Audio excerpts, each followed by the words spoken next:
예, 신부 시스템 중에서 신부의 림프 흐름 중에서도 이제 가슴 쪽의 림프 흐름을 좀 보도록 하겠습니다. 일단 가슴 쪽은 주로 흘러가는 림프절이 쇄골뼈 위쪽에 여기 2번에 해당되는 곳이죠. 쇄골뼈 위쪽에 수프라 클비큘라 림프 노드, 그러니까 쇄골상 빗장뼈 위에 있는 림프절이 그 하나의 중요한 림프절로 자리매김을 하고 있고요.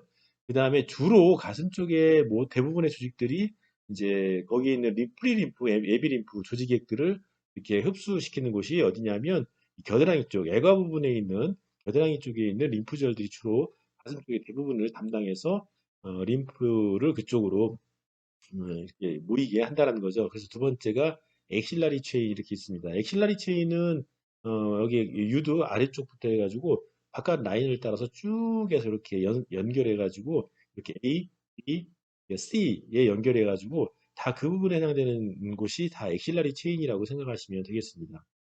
그리고 또 한 가지 이제 주요한 체인 림프절이 이렇게 있는데요. 이것은 복장뼈 주변에 여기 스터넘이라고 하는 흉골이죠.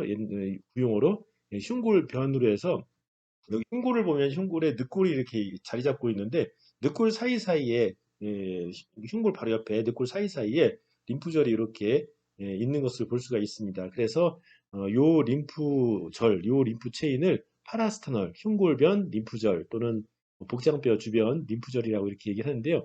이것도 하나의 중요한 림프의 흐름을 담당하는 곳이라고 생각하시면 되겠습니다.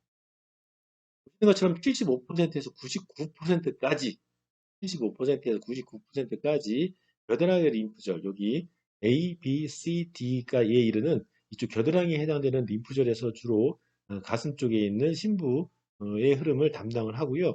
그 다음에 사람에 따라 다르기 때문에 1에서 25% 정도가 이제 파라스터널, 흉골변 주변으로 이렇게 흐름이 만들어진다라고 할 수가 있겠습니다. 예. 그래서 여기 보시면 예, 주로 대부분이 배꼽을 저기 가슴을 기준으로 해서 이렇게 네 등분을 하게 되는데요. 어, 요 바깥쪽, 바깥쪽이죠. 바깥쪽에 되는 부분은 이렇게 다 겨드랑이 쪽으로 이렇게 바로 흘러 들어가는 것이 많고요. 마찬가지로 이제 유두 아래쪽도 이렇게 겨드랑이 쪽으로 주로 흘러가긴 합니다. 겨드랑이 쪽 이렇게 흘러가고, 그다음에 유두 위쪽에 안쪽이죠. 여기 안쪽에 해당되는 이 부분 같은 경우에도 겨드랑이 방향으로 이렇게 흘러가긴 하는데 일부가 지금 말씀드린 대로 1에서 한 25% 정도의 뭐 사람마다 다르니까 일부가 이렇게 흉골변 쪽으로 이렇게 해서 특히 이제 가슴에서 위쪽의 내측 부분, 여기 해당되는 부분이 이렇게 이 방향으로 림프혈이 주로 이루어진다라고 생각하시면 되겠습니다.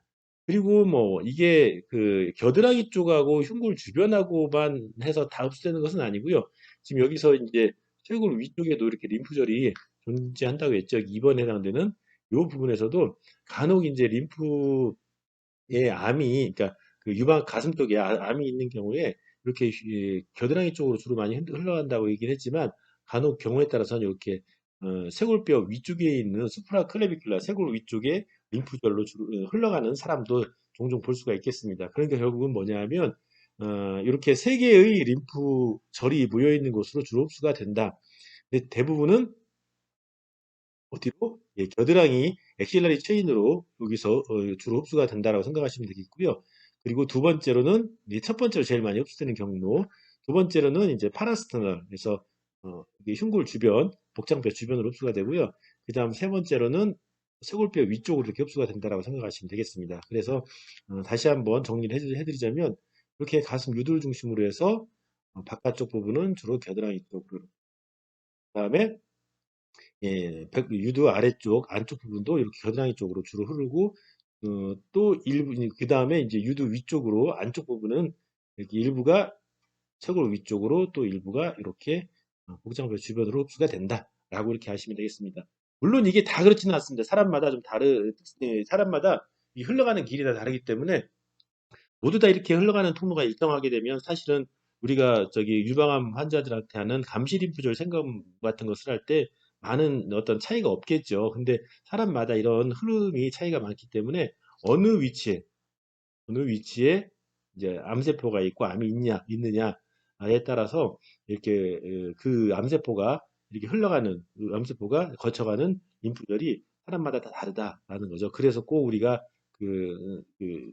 감시 림프절, 센티널 림프노드 바이옵시를 이렇게 한다라는 거죠. 그래서 그걸 통해서 이제 사람마다 다르니까 그 첫 번째로 도달한 림프절이 어떤 건지를 살펴보면서 그쪽으로 전이가 되었는지 안 되었는지를 판단해서 이제 생검을 해서 이제 그쪽에서 더 절제를 많이 광범위하게 할 것인지 아니면 속도로 부분적으로만 할 것인지를 결정한다라는 거죠. 그래서 우리가 주로 MLD를 할 때는 그래서 이런 다양한 길에 대해서 우리 고려를 해야 되기 때문에 뭐 표면 쪽에 할 때는 당연히 모든 가슴 쪽의 피부 표면에서는 이렇게 애과 부분으로 이렇게 하겠지만은 심부 쪽으로 약간 깊이 한다라고 하면은 우리가 이제 흡수되는 길을 전반적으로 다 림프절에 대해서 해줘야 되기 때문에 이렇게 복장뼈 주변에 있는 림프절 부분도 이렇게 손으로 복장뼈 사이사이에서 림프의 흐름을 따라서 림프절도 해주고 그 다음에 복장뼈 안쪽에 있는 갈비뼈죠. 갈비뼈 사이사이에 있는 그 림프관들도 이렇게 ML들이 직접적으로 해서 거기에서 림프의 흐름이 좀 더 원활하게 될 수 있도록 해준다라는 거죠. 그래서 여러분들이 이렇게 림프의 흐름 중에서 특히 가슴은 이 가슴 유방암 가슴 쪽에 생기는 암하고 밀접한 관련이 있기 때문에 여러분들 이렇게 흐름을 이렇게 참고로 이렇게 아시는 것이 되게 도움이 됩니다.